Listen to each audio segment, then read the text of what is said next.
Hey guys, welcome back to another ZPolt unboxing. So dahil local brand naman to, we're gonna try to have a Filipino unboxing. So this is the Marsche wireless Bluetooth headphone. So Marsche, parati silang nasa feed ko. They're always advertising. So I'm interested to know if this is worth it or not. 300 pesos para sa isang wireless Bluetooth headphone. Alright, so really cheap. Actually, maybe 300, 500 pesos, around that kind of price. Ito kasi I got it for discounted kind of price. So I think 300 pesos ko lang siya nakuha. So really cheap for something like this. Marsche wireless Bluetooth headphone. Actually, ang cool nung brand niya. With snap magnetic earbuds. So baka may magnet here, which is cool. Built-in mic and remote. Strong noise cancelling. I doubt that. Maybe it's noise isolating. Echo reduction. So yan, nag-English na naman ako. So Marsche, sabi dito, and snap magnetic earbuds. And sa likod, Marsche gets you going, inspired by Germany's precision, lively energy, and ongoing pursuit for inspired living. We are committed to bringing music. Keep them in sight. So dahil red daw siya, snug and secure comfort. Hands-free talking, so may mic siya. High definition listening, delivers scripts, clear highs, and powerful bass to you. Okay, tingnan natin yun. State-of-the-art wireless technology, cord-free system, Marsche headphone, micro USB, a pair of each big ear tips, and manuals. So specs, Bluetooth 4.0, noise cancelling, 65 milliamperes of battery, 4 to 6 hours of battery, 5 hours, 10 days, and 7 grams also. So yeah, yun yung box natin.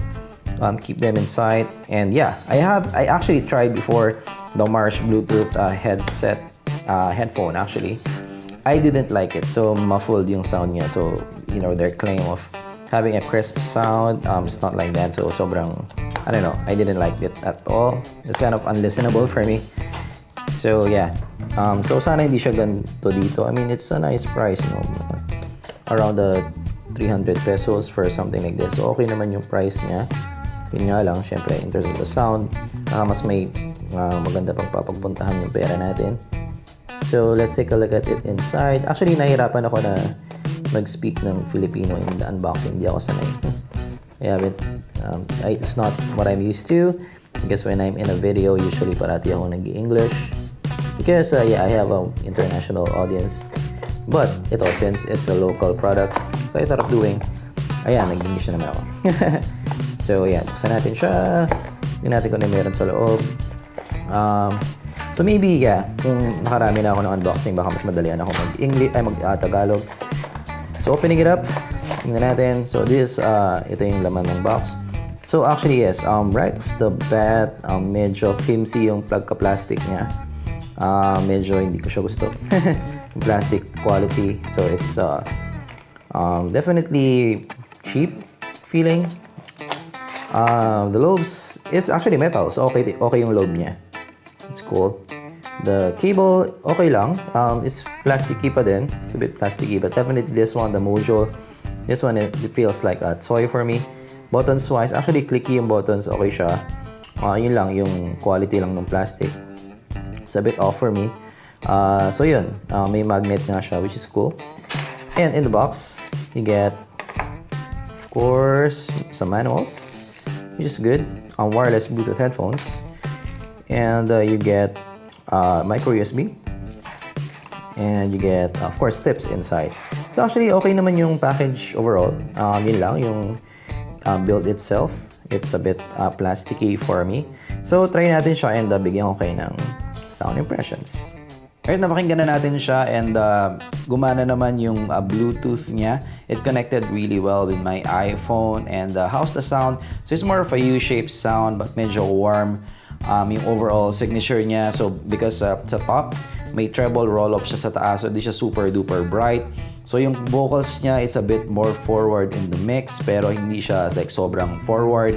Yung bass niya may slight elevation, pero hindi siya super bassy din, hindi siya punchy kind of bass. So actually on the ear, parang medyo vocals yung pinaka maririnig mo sa mix because it's kind of like the most dominant part of the mix. Pero ang issue ko dito, kaya medyo 50-50 ako sa pag-recommend sa kanya is medyo may butas yung sound niya.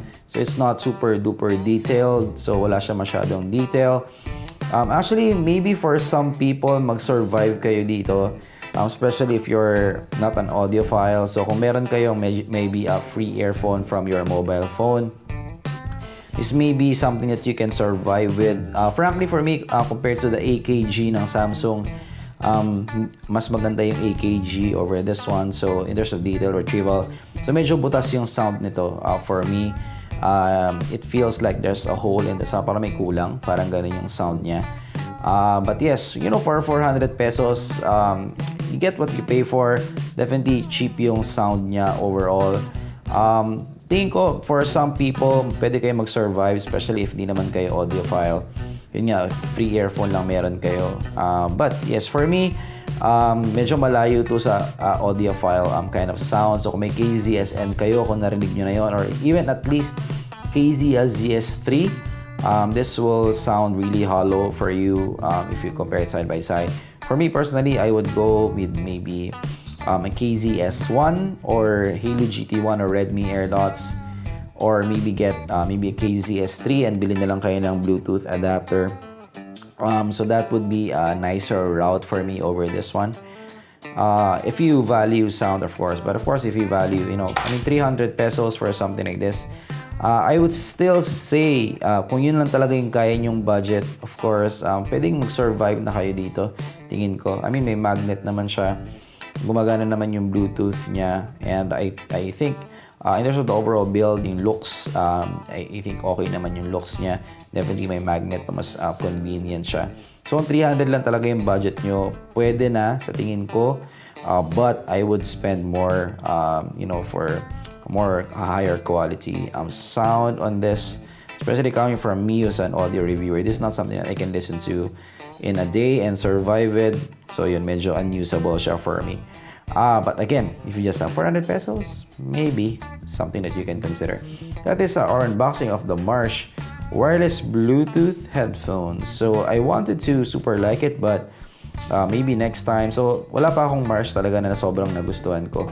So yeah, you're kind of getting what you pay for. So definitely cheap sila, and cheap sound din yung kuha nyo. But of course, if you can spend more, I would spend more for audio, especially kung gagamitin nyo siya every single day. So that is our unboxing for today, and hopefully you learned something. If you did, leave a like and subscribe for more content like this in the future. We review anything from Lazada, AliExpress, and Shopee, you know, anything. I have actually even some wallet unboxings now. And of course, mostly headphones, because I have the ZPOLT channel right up here. So mostly headphones na review ko. Higher quality ones, of course. But of course, if you like that, subscribe there in the channel. So, see you guys in the next video. Bye.